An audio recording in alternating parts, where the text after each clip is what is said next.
whoever's here already this morning, and welcome to Tribe Sober and Facebook Live on a Saturday morning. As always, I am very excited to be with you here this morning. And if you can just drop me a note in the comments that you are here, who you are, where you're from, if you're part of the tribe, if it's your first time, and if you can hear me loud and clear. And it's asking me if I want to add graphics. No. It's always something else on Facebook Live, so I'm not always sure what's going on here. Okay, hi Janet, so good to see you. It always just opens my heart when you're here, and I know that there are more of us, and I'm glad that you're hearing me loud and clear. So I've had a very blessed morning. If I think to a year back, being in lockdown, I had one of my closest friends' daughters staying with me. And today I have my friend with me, and it's her birthday. So a big shout out to my beautiful friend, Marianne, who I've known since 1977. And we were young girls, and we've done a lot of life together, a lot of dancing, and feeling very blessed to have you here this morning. So today I'm going to talk about a story that came into my life the first time I heard about it, about when I was in my late 20s, early 30s. And I was working for a company, and we had our year-end function, and we all had to come dressed up as somebody. And me, embracing my bohemian self, decided to go as a fortune teller with my tarot cards. And there I was reading everybody's tarot cards and drinking copious amounts of wine while at it, to just for creativity and to get into my intuition. And one of my colleagues who I was reading her cards, she looked at me quite intently, and she said, "I don't know why, Lynette, but you remind me so much of the young girl in the red shoes." And then she left. And I thought at the time, oh, I wonder who is this girl in the red shoes? And it sounded so glamorous and fun. And I didn't give it much thought, but it kind of stayed at the back of my mind. And then a couple of years later, I met a wonderful man who is now my husband, and he gifted me a book. And the book was called Women Who Run with the Wolves. And in that book was a story about the red shoes. And I decided to read it. And I remember at the time feeling dismayed and almost horror. And then remembering this colleague who said, I reminded her of the girl. So let me tell you the story that I read and how many moons and suns it still took before I was able to take off my red shoes. So a long, long, long time ago, there lived a young girl who had no mother and no father, and she had no shoes.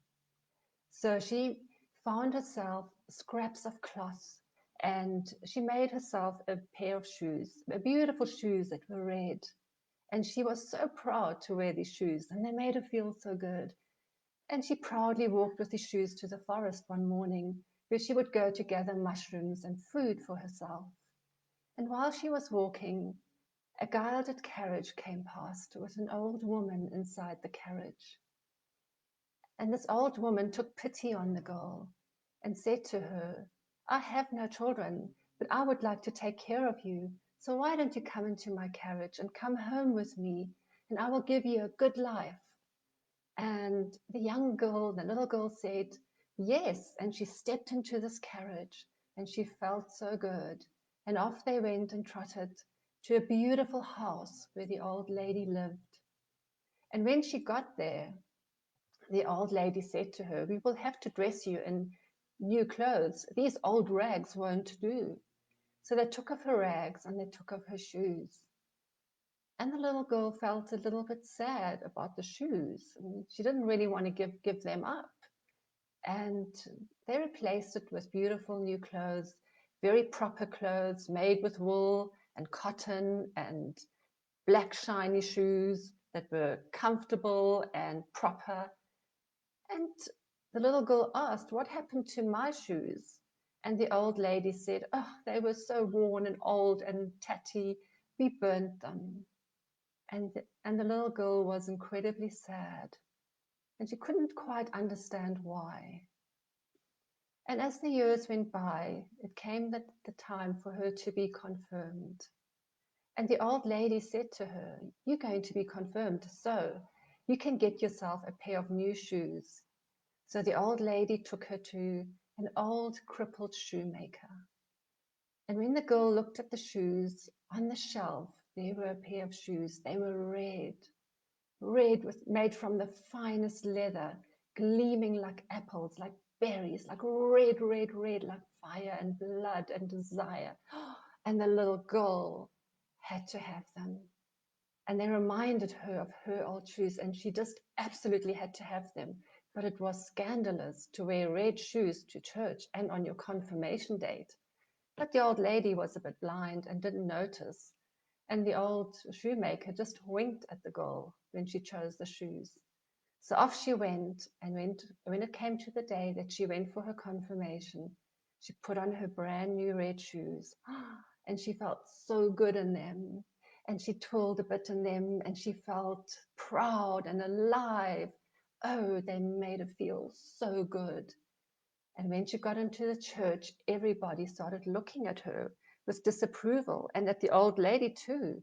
How could she wear red shoes? How could the old lady allow this?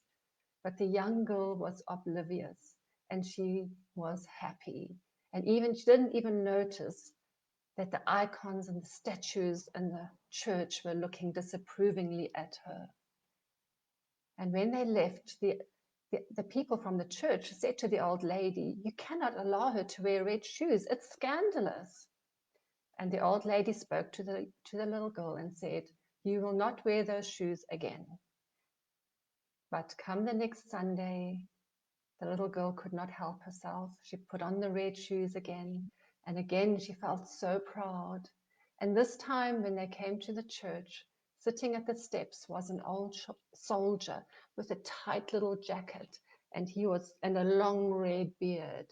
And he was looking at the little girl coming up the stairs with her red shoes.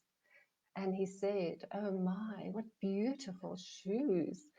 Do you mind if I dust them?" And the little girl proudly gave him her shoes, her feet.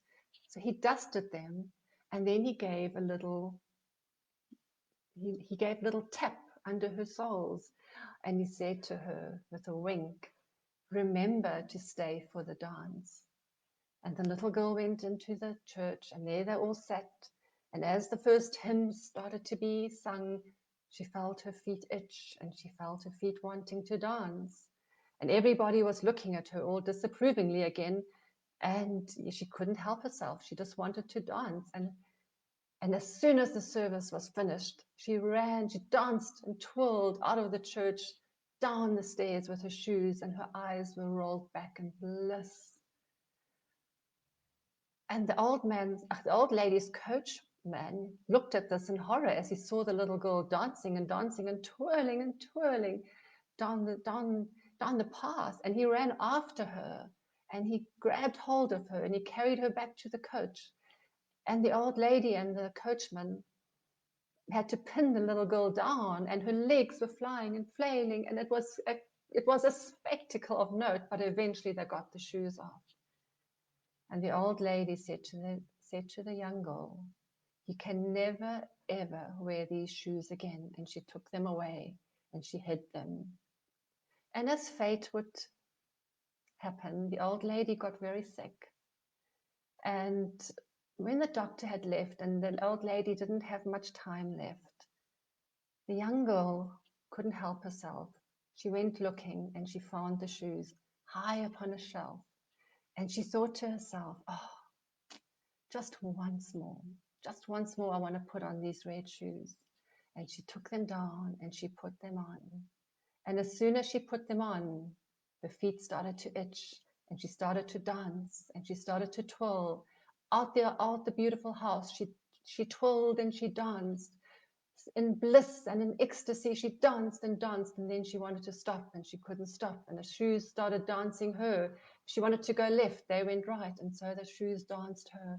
They danced her past a graveyard where the spirit of dread said, "You cannot come here, young girl. You will be danced, and the shoes will dance you until the skin falls off your bones, and you are nothing but a skeleton, and you are weary to the bone. But dance they dance you will, young girl." And the little girl became horrified, and the horror of what was happening to her started to sink in. And eventually, as she danced, she came across the town's executioner.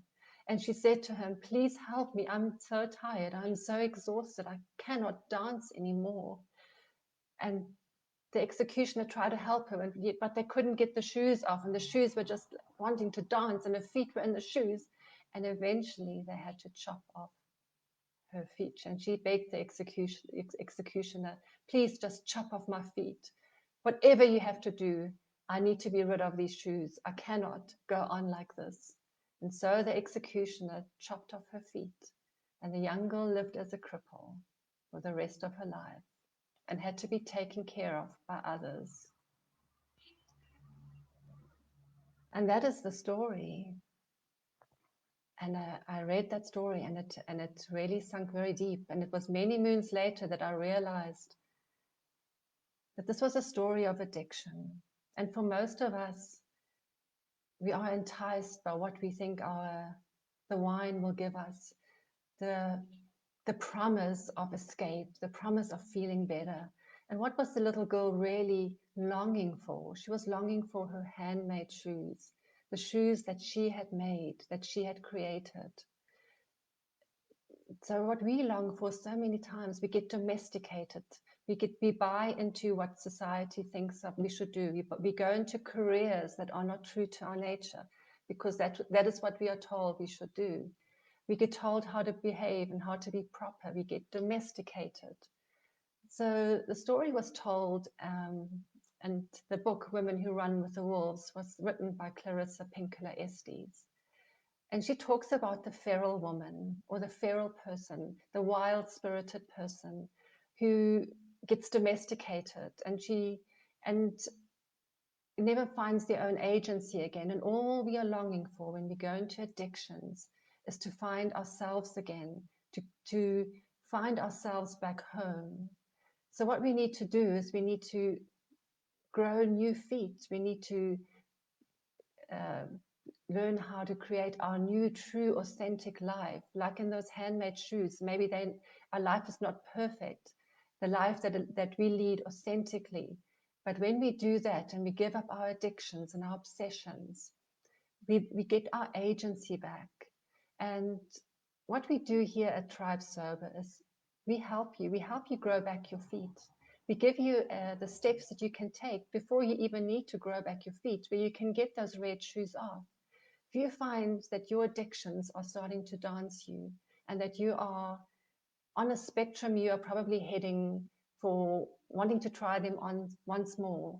And once more might be that recovery that you don't have in you, that so many people talk about. Many people say, I've stopped and started so many times, and can I do it once more?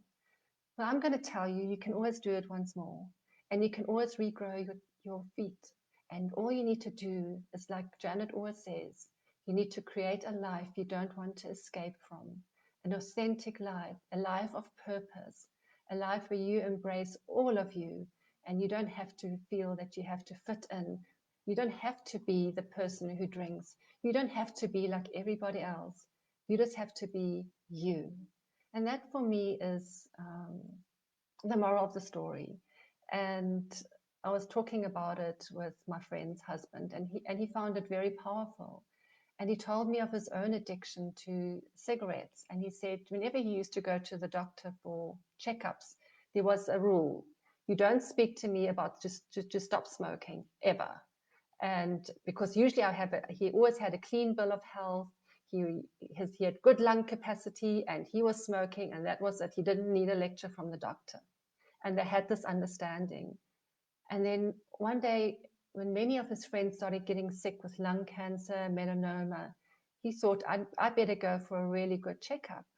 And he went for a checkup, and the doctor did all kinds of tests. And he said to him, you have the start of emphysema in your lungs. I just want you to know that. And Dave said, okay, thank you. And as he was walking out the doctor's room, the doctor said to him, there's just one thing I want to just say to you. I know that I'm not going to lecture you that you should stop smoking. But what I do want to tell you is if you want to go to whatever you still want to do now, do it now. If you want to go to Machu Picchu, do it now, because in 5 years' time, you won't have the lung capacity to do it. And there's another thought I want to just leave with you, and that is that all those people that died, their families wish they had the power that you have in your hands right now. And he said that was such a strong message to him. And he left and he thought, I have the power. I have the power to choose whether I want to go down the path of emphysema or not. I can change it now. And I want to leave you all with that thought today. You have the power. So many people who've gone down the road of addiction wish that they had the choice still that you have today. Thank you. And so pop me a note. Hi, Merlene. Hi. Good to see you. And Natasha and Jane. Hi from Norway. Yes. And Sue. It's so good to see you all here. So it was story time this morning. Yes, the shoes were dancing her. I'm so glad we ditched those red shoes. Yes, and here it is. That's a very good point, Flick. Do our red shoes dance us? Our addictions dance us, but we dance many obsessions and addictions throughout our lives. But we get to take them off. And the story that Clarissa tells is that people like Janis Joplin and Frida Kahlo, Francis Farmer, Billie Holiday icons, Amy Winehouse, the shoes danced them. The shoes danced them right into their graves, no matter how talented they were and how much they had to offer. Yeah. Thank you, Flick. It's a story I will also never forget. And there's a lovely artist, musician in South Africa called Caroline Blundell, who I also met many, many years ago. And she used to run barn dances, and she was so talented. And recently, a friend of mine said to me that she saw Caroline Blundell perform a song that was very dear to her. And she said, this song I wrote because of my addictions. And the song is called The Red Shoes. And if Mon is here, I'll ask Mon to just share the link. Otherwise, I'll share the link to the song on our WhatsApp group. It's a song that really also just encapsulates the story so beautifully. So good to see you all, and as always, I'm so grateful to have you here and to be part of Tribe Sober and to be part of this awesome journey that I'm on, where I am really growing my own feet again and really handcrafting my own shoes and my own agency back in life. I will always hold that dear to me. So thank you, beautiful people. I wish you the most wonderful of Saturdays, and I will see you in 2 weeks' time. Lots of love. Bye.